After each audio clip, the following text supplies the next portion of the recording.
Hey guys, Sluder, pastor of Bible Baptist Church here in Asheville, North Carolina, coming to you with a video on 4 questions for non-dispensational Andersonites.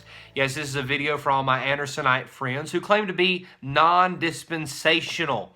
These questions are meant to engage your thoughts, and I want answers.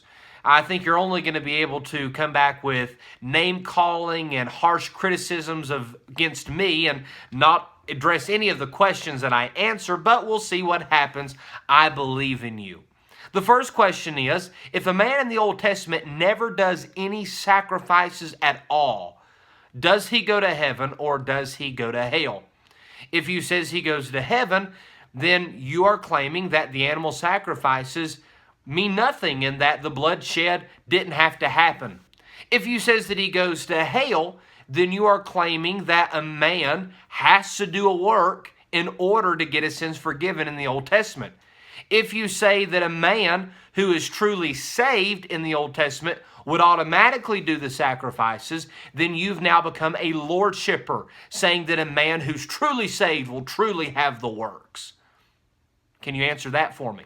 Number 2, if we're saved in the Old Testament by believing in the death, burial, and resurrection, which is the gospel of the grace of God, according to 1 Corinthians chapter 15, verses 3 and 4, then how were they saved by that gospel in the Old Testament if they did not understand it or even know about it? Yes, Luke chapter 18, verses 31 through 34 says that even Jesus, when talking to the disciples about the death, burial, and resurrection of Jesus, they had no idea what he was talking about. The Bible says that they did not understand. The things were hidden from them, and they did not know what he was saying. That's Luke 18:34. So how can they be saved by something they know nothing about? Number 3, if you're a non-dispensationalist and you believe that the Old Testament death penalties should still be in play, then my question is, do you think that a man should be put to death for hitting his father or his mother, according to Exodus 21:15? How about this one? Do you think that a man should be put to death for cursing his father or mother? Exodus 21:17. Do you think that a man should be put to death for committing blasphemy, taking the Lord's name in vain? Leviticus 24:16. Do you think that a man should be put to death a child should be put to death for being rebellious? That's Deuteronomy 21:2. So if you think that the death penalty in the Old Testament should carry on just the exact same way, are you willing to take every single death penalty that the Old Testament lays out? Do you think it's okay for me to kill my child when he's rebellious? You have to answer these questions if you're going to be non-dispensational. And then my final question to non-dispensational Andersonites is, if in the Old Testament a man is saved by calling on the name of the Lord, which is exactly what Steven Anderson teaches, and I'll put the video where he says that down in the descriptions below, and I'll also put it on the top here for you to be able to click on. If a man was saved by calling on the name of the Lord, then what did people do before Genesis 4:26? Because Genesis 4:26 is when men began to call on the name of the Lord.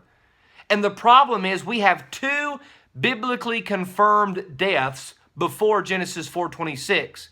Genesis 4:8 says that Abel was killed, and Genesis 4:23, Lamech is bragging about killing a young man before Genesis 4:26, when men began to call upon the name of the Lord. So if men are saved by calling on the name of the Lord in the Old Testament, how then was Abel saved?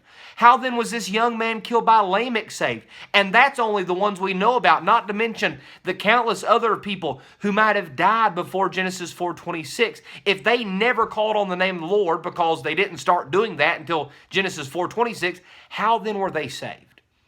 Folks, these are the questions you have to answer if you're non-dispensational, and I am going to really enjoy seeing the mental gymnastics that these Andersonites are going to have to pull to try to explain away these questions.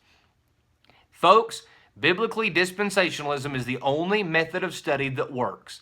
2 Timothy 2:15 clearly tells us to rightly divide the word of truth, and dispensationalism divides the word of truth. Let them holler, let them yell, let them say whatever they want to. But folks, the fact still remains that this book, rightly divided, still stands, and you cannot prove it wrong. I'm looking forward to hearing your answers, folks. All you Andersonites out there, please give me an answer to these 4 questions. I could ask more, but I think these 4 will keep you thinking for a while. God bless you is my prayer.